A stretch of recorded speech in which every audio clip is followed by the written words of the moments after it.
800 years ago in Anatolia, a genius who turned imagination into machine, Al-Cezeri. On the same lands, centuries later, a master who captured oceans on paper, Piri Reis. Two Turkish geniuses, two different worlds. Which one contributed more to civilization? Come, let's discover two legends. When you swipe your phone screen, when your smartwatch moves, when automation systems work, you owe it to a Turkish genius from 800 years ago, to Al-Cezeri. In 1136, on the banks of Tigris River, in Cizre, capital of Artuqid Beylik, a child was born, Ismail ibn Razaz al-Cezeri. He would become the father of robots. Young Ismail grew up alongside his father Razaz. He was the palace's chief engineer. Waterways, clocks, machines. Little Ismail was fascinated by gears and mechanisms. His destiny was being shaped. When he became chief engineer at Artuqid Palace, his first project was designing a water clock. But not an ordinary clock, a mechanical masterpiece, a work that united time with art. He created the elephant clock, a mechanical elephant, a palace on top, complex gear systems inside. Every half hour, birds sang, figures moved. Art and science merged in perfect harmony. Then came the candle clock. As the candle burned, mechanisms activated. As time passed, automatic figures danced. Light, time, and movement, they were in harmony like a symphony.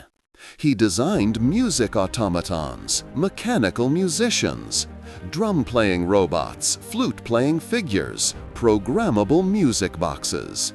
800 years ago, he created the ancestor of digital music. His greatest invention was approaching: mechanical servants, human-shaped automaton. He named it Al-Sakia. Water-carrying, wine-serving robots, humanity's first programmable humanoid robots. He invented the cam mechanism, a rotating cylinder with protrusions on it. The protrusions moved the arms, the first programmable control system. This was the logical ancestor of modern computers. He developed the crankshaft system. It converted rotary motion into back and forth movement. Today it exists in every car, every machine. But 800 years ago, Al-Cezeri invented it. He designed water pumps, double-acting pistons, valves, pressure systems. It lifted water from river to heights. Foundations of hydraulic engineering. Modern pumps use his principles. He created combination locks, coded door mechanisms, systems that wouldn't open unless turned in correct sequence. Pioneer of security technology. Modern safes use his logic. He designed automatic doors. They opened automatically when a person approached. Weight sensors, lever systems. 800 years ago, the prototype of modern automatic doors. Genius was far beyond its time. He began working on the manuscript, Kitab fi Ma'arifat al-Hiyal al-Handasiyya, the book of knowledge of ingenious mechanical devices. 50 machines, 160 drawings. Every page a masterpiece. He would transfer all his knowledge. He drew every machine in detail. Perspective, cross-sectional views, assembly instructions. First examples of engineering drawings. He showed not only what he did, but how it was done. He transferred knowledge to future generations.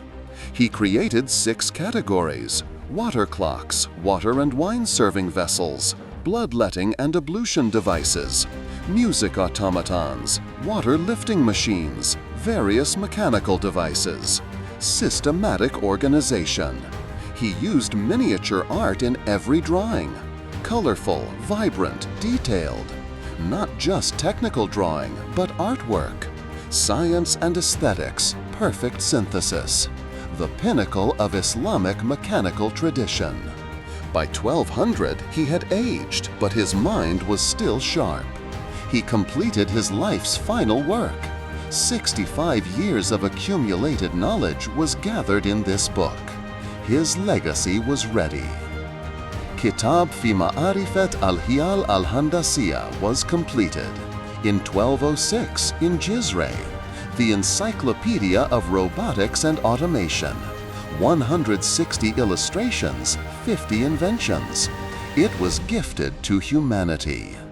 His work spread throughout Islamic world, from Damascus to Cairo, from Baghdad to Istanbul. In every palace library, engineers, clockmakers, inventors. Al-Cezeri's book became the Bible of mechanical science. In the 15th century, Leonardo da Vinci studied Al-Cezeri's work. He drew inspiration from his mechanical drawings. The Renaissance's greatest genius had become a Turkish engineer's student. Knowledge knew no boundaries. Today, modern robotics engineers study Al-Cezeri. MIT, Stanford, University of Tokyo. Cam mechanism, crankshaft, automation. Inventions from 800 years ago are still in textbooks. Boston Dynamics robots, Tesla's factories, smart home systems.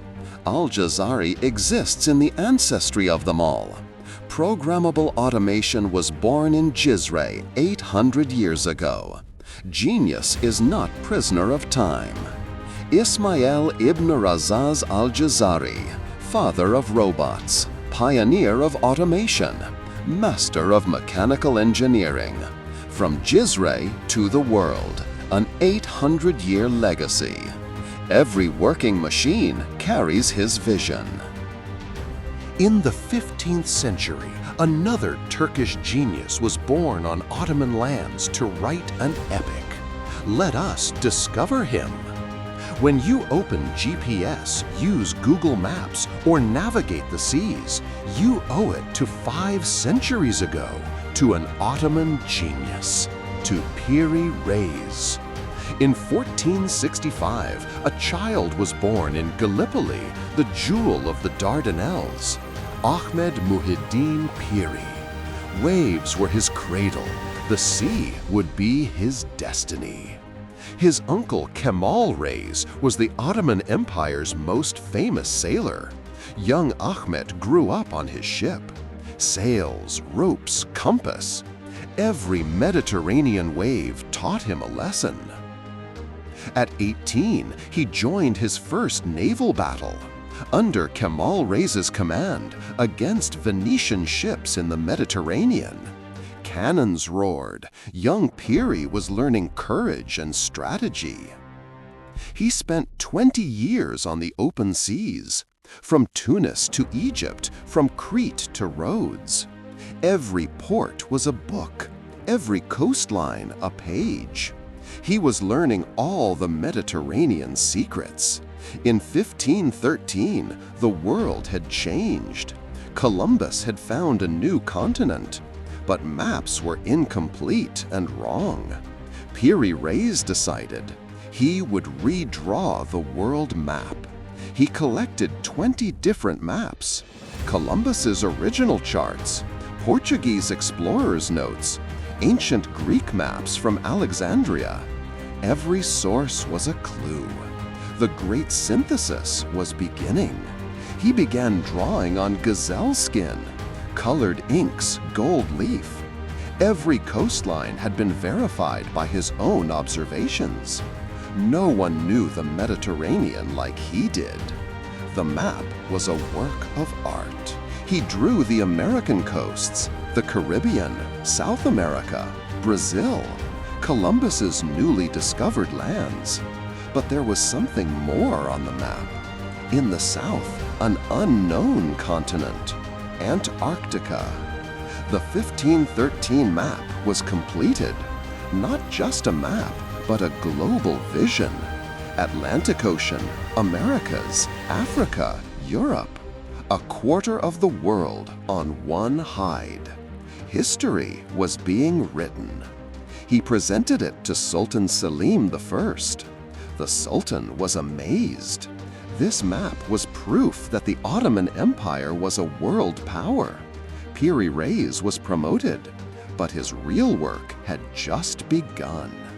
He began writing the Kitab-i Bahriya, the Book of Navigation. Every port, every gulf, every cove, all the secrets of the Mediterranean and Aegean.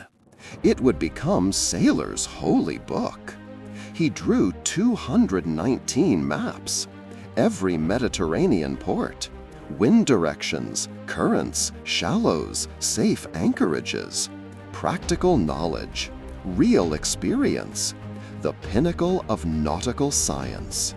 He added miniatures, city silhouettes, fortresses, harbors, not just maps, but visual guides. A captain could recognize the coast from afar. Art and science had merged once again. In 1521, the Kitab-i Bahriya was presented to Sultan Suleiman. Suleiman the Magnificent was amazed. Piri Reis became the Ottoman Navy's senior admiral, master of the seas. As admiral, he commanded the Ottoman fleet. In the Mediterranean, the Red Sea, the Indian Ocean, he fought the Portuguese. The Ottoman flag waved across 3 continents' waters. He established a shipyard in Suez, built the Red Sea Fleet, to sail into the Indian Ocean, to break the Portuguese monopoly. The Ottoman Empire was becoming a global naval power. But politics interfered with seamanship.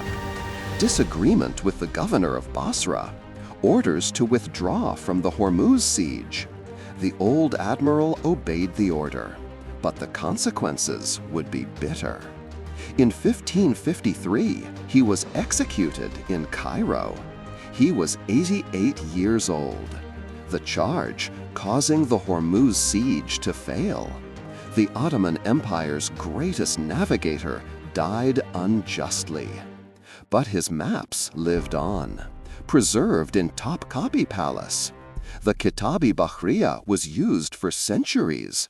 Italian, French, English sailors. Everyone learned from Piri Reis. His legacy was immortal. In the 19th century, it was rediscovered in Topkapi Palace, announced to the world in 1919. The scientific world was shocked. How could it be so accurate 5 centuries ago? In 1965, the U.S. Library of Congress conducted research. Result: Antarctica's coastline matched the real shape beneath the ice sheet. How was this possible? UNESCO declared the Piri Reis map a World Heritage item. Turkey's pride, humanity's most important cartographic work. 5 centuries later, still a mystery and source of admiration. Ahmet Muhyiddin Piri, the Ottoman Empire's cartographer-admiral, the Mediterranean's greatest navigator, the genius of world maps, a legacy stretching from Gallipoli to the world. Every map carries his vision. Which story did you find more impactful? We're waiting for you in the comments and to subscribe to our channel. If you enjoyed this video, you can watch the same video or similar content in different languages. You can find the access links to our channels in English, Spanish, and Turkish in the description.